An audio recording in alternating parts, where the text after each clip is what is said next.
1919 was the year after Estonia declared independence from Russia. As Estonia had a similar history to Korea, he might have felt a sense of sympathy for Cho So-wang. And now, let's read again the article published in 독립신문, or The Independence, on January 1st, 1921, which we showed you at the very beginning of the program. The representative of the Socialist Workers' Party of the Republic of Estonia, Matna, submitted a resolution to his parliament demanding that the country officially recognize the independence of the Republic of Korea. It's a simple article made up of one sentence. But diplomats who fought for independence overcame the realistic difficulties and desperate situations that stood in their way to come this far. 이 시절에 한국을 아는 나라가 도대체 얼마나 있겠어요? 특히나 유럽에서는 아시아, 동아시아를 일본 중심으로 바라보고 있단 말이에요.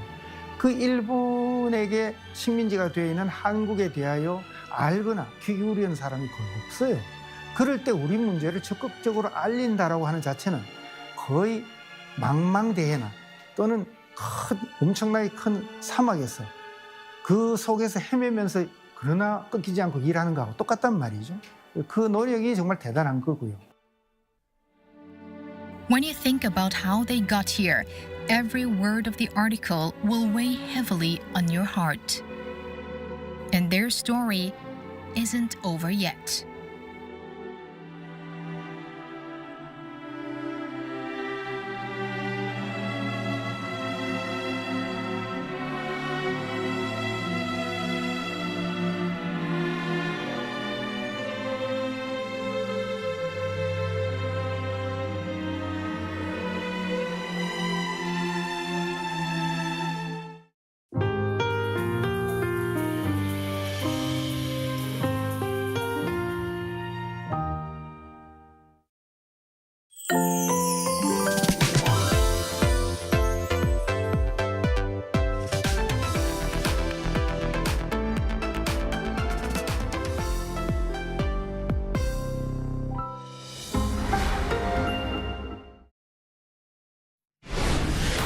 천년을 이어온 우리의 지혜가 제천에서 다시 태어났어. 세대를 관통한 선조들의 건강 빅데이터. 빅데이터. 우리의 산과 들에서 자란 천연물은 단순한 재료가 아니야. K-내추럴. 한국인의 정체성을 담은 바로 살아있는 역사지.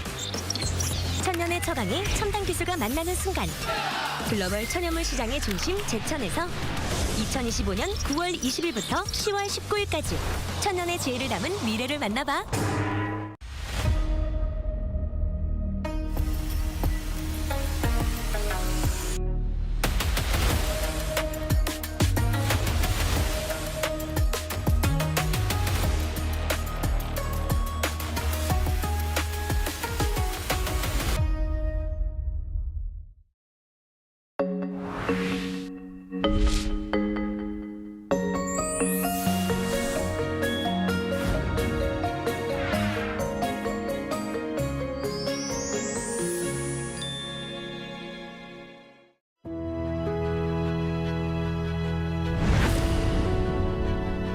The moment we wear it, our spirits lift. It helps us grow strong in body and in mind. As we wear it, we learn patience and respect. The belt system motivates students to strive harder and continue growing. This uniform shapes movement into grace and turns performance into something thrilling. Now, embraced around the world, Taekwondo shares our culture, philosophy, and values with pride and spirit. Though it may seem simple, this uniform holds your passion and your journey. It belongs to Taekwondo. Wear the extraordinary. Be with Taekwondo.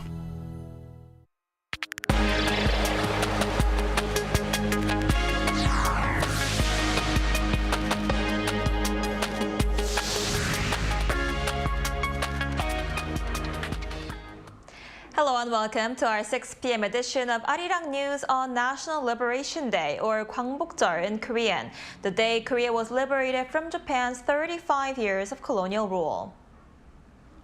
Today, August 15th, marks the 80th anniversary of Korea's liberation from Japanese colonial rule. A major celebration is set to take place tonight in downtown Seoul, and President Lee Jae-myung will be participating. For more on this, let's go live to our presidential office correspondent Song Yoo-jin. Yoo-jin, tell us more. Right, good evening, Inji. So I'm currently at our news booth, which is in Gwanghwamun Square, where the ceremony and the major festival titled 80 Years of Liberation, Future Established by People's Sovereignty, will begin in less than 2 hours. So as you can see, probably behind me, the staff here are busy with final preparations, mainly because tonight's ceremony is not just about celebrating National Liberation Day. It will also feature what the government calls the People's Mandate Ceremony. So you could kind of see it as a de facto inauguration of President Lee Jae-myung, who you will remember that back in June started his term without a formal ceremony after winning a snap presidential election. The People's Mandate Ceremony is meant to celebrate the birth of the new administration, which was born from the people's sovereignty and overcame illegal martial law and insurrection. Now, during the event, President Lee will receive symbolic letters of appointment from selected members of the public, followed by his thank you address. Now, meanwhile, as we speak, I also want to mention that the president is currently hosting a dinner with foreign diplomats, as well as heads of international organizations at Cheongwade's Yeongbin-gwan Reception Hall. Right, a very busy day for the president. He also delivered his first Liberation Day address since taking office at the Liberation Day commemorative ceremony, right? What were the key takeaways? Right, so President Lee indeed delivered his Liberation Day address, and following his predecessors, he first took the time to express his gratitude and honoring the independence activists who fought for the country's liberation. And at the same time, he also laid out his messages to North Korea and Japan. Now, I want to first talk about North Korea, where the president first reaffirmed his commitment to resuming dialogue, and he also stressed that Seoul respects Pyongyang's system and that it will never pursue reunification by absorption. Take a listen. 남북 간 우발적 충돌 방지와 군사적 신뢰 구축을 위해 9.19 군사 합의를 선제적으로 그리고 단계적으로 복원해 나가겠습니다. 대립과 적대의 시대를 끝내고 평화 공존과 공동 성장의 한반도 새 시대를 함께 열어갈 적기라고 생각합니다. President Lee also stressed that a nuclear-free Korean peninsula must be achieved through both international cooperation as well as direct talks with Pyongyang and between North Korea and the United States. And turning to Japan, where a summit between President Lee and Prime Minister Shigeru Ishiba is set for next week, the president also reiterated his so-called two-track policy of separating historical disputes with future bilateral cooperation. 셔틀 외교를 통해 자주 만나고 솔직히 대화하면서 일본과 미래지향적인 상생 협력의 길을 모색하겠습니다. 일본 정부가 과거의 아픈 역사를 직시하고 양국 간 신뢰가 훼손되지 않게 노력해 줄 것으로 기대합니다. And that's all I have for now, but I'll be back once our special live coverage of the People's Mandate Ceremony begins. Back to you, Eunji.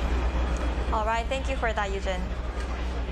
Now, as South Korea marks its liberation from Japanese colonial rule, the faces and voices of independence heroes are being brought back to life at a special exhibition here in Seoul with the help of artificial intelligence. Our Park Hyo-bin was there. 5 Korean independence heroes stand before the national flag of Korea, raising their hands in triumph.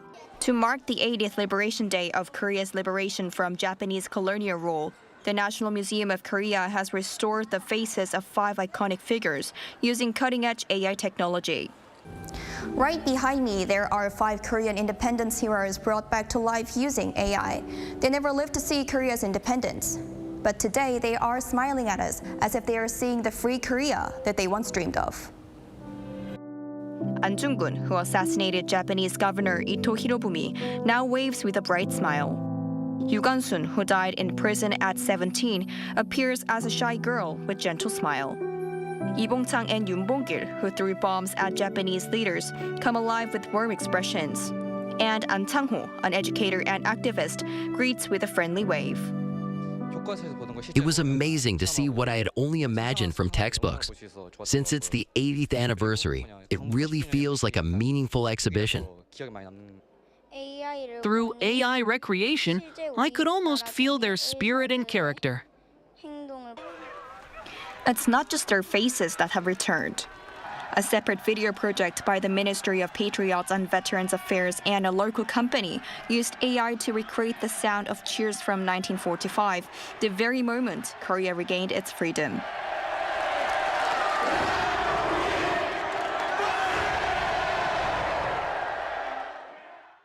Behind that joy lies a darker history, one the museum is also determined to show. For the first time ever, Japan's surveillance cards of independence heroes are on display. In particular, the 5 surveillance cards of An Chang-ho show how his face grew notably gaunt through repeated imprisonments. These cards were made to systematically manage imprisoned independence activists. They're about palm-sized, but filled with detailed information, including names and photos. Liberation Day in Korea is more than a historical anniversary. It's a moment to reflect on the cost of freedom and to honor those who paid that price. And now, with AI, the voices and faces of Korea's fight for independence can finally be seen and heard. Park Hoo-bin, Arirang News.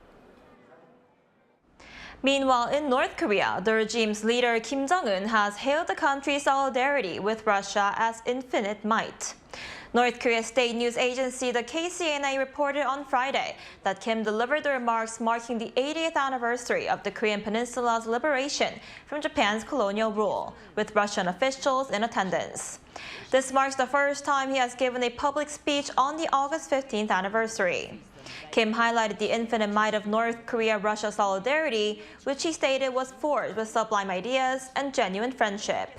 However, Kim made no mention of relations with either South Korea or the United States.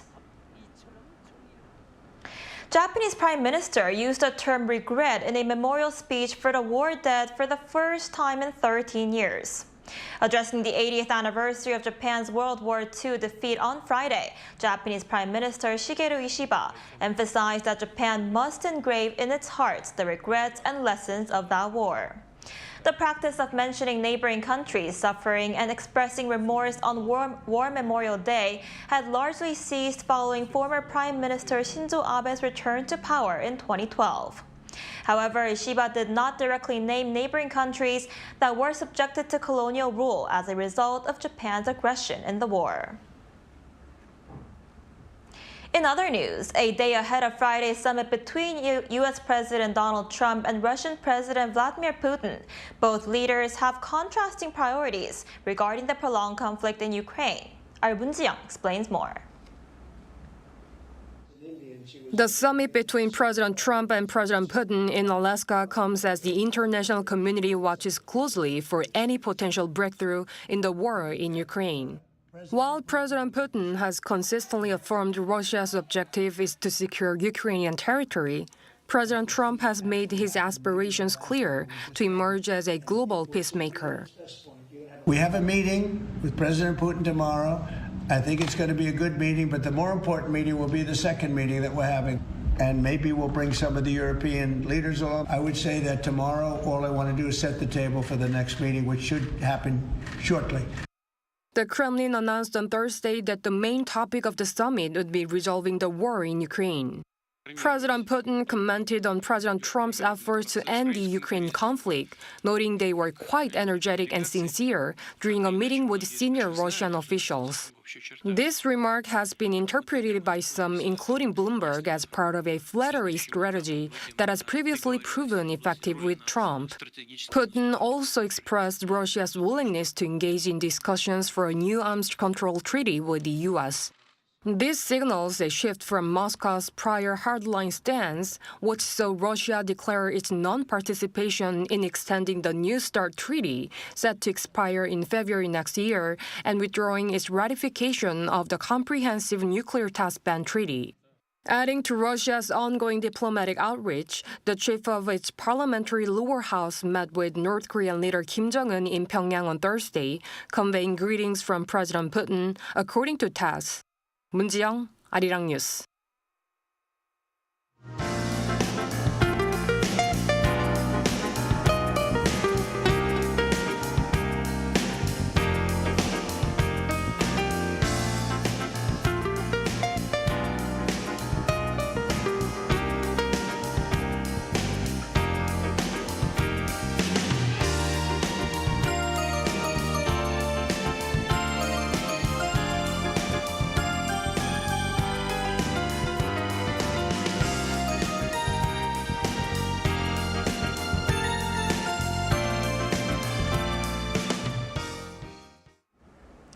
That's all we have for this edition of Arirang News. Thank you for watching.